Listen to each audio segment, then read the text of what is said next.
গর্ভেই তোর সমাধি হয়ে গেল সোনা। আমি তোমার মেয়ে হয়ে জন্মে তোমার কোলে শোবো এইসব স্বপ্ন দেখছিলাম, কিন্তু তার আগেই তো ওরা সবাই মিলে আমায় মেরে ফেললো মা। আমিও তাই সোনা, তোকে আমি আমার কোলে নিয়ে তোর কপালে চুমু দিয়ে তোকে আমার কাঁধে নিয়ে তোকে ঘুম পাড়াবো বলে স্বপ্ন দেখেছিলাম, কিন্তু সেসব একটা স্বপ্ন হয়ে থেকে গেল সোনা। আমি আর তুই মা মেয়ে হলে কার কি ক্ষতি বলতো?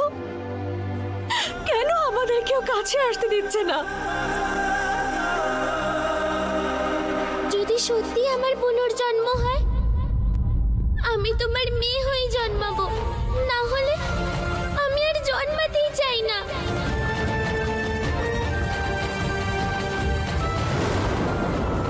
উমা, উমা, উমা, উমা,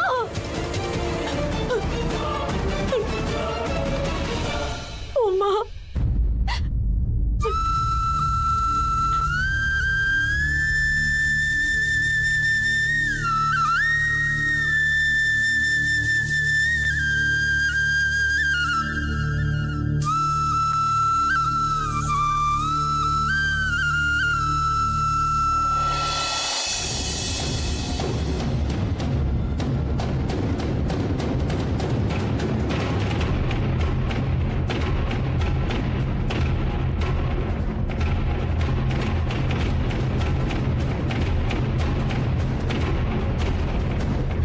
যা হওয়ার হয়ে গেছে, তুমি এবার মন শক্ত করো মা।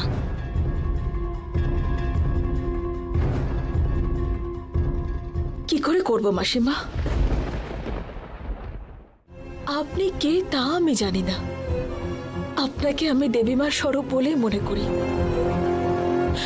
আপনি বলেছিলেন তো আমায় যে আমার গর্ভে দেবীমার অবতার জন্ম নেবে, সেটাও হলো, কিন্তু তারপরে অনেক বড় বড় পরীক্ষার সম্মুখীন হতে হবে সেটাও বললেন।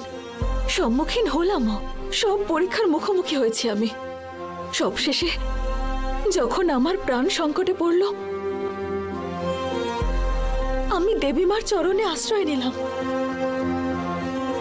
ওই দেবীর সম্মুখে আমার সন্তানের প্রাণ চলে গেল।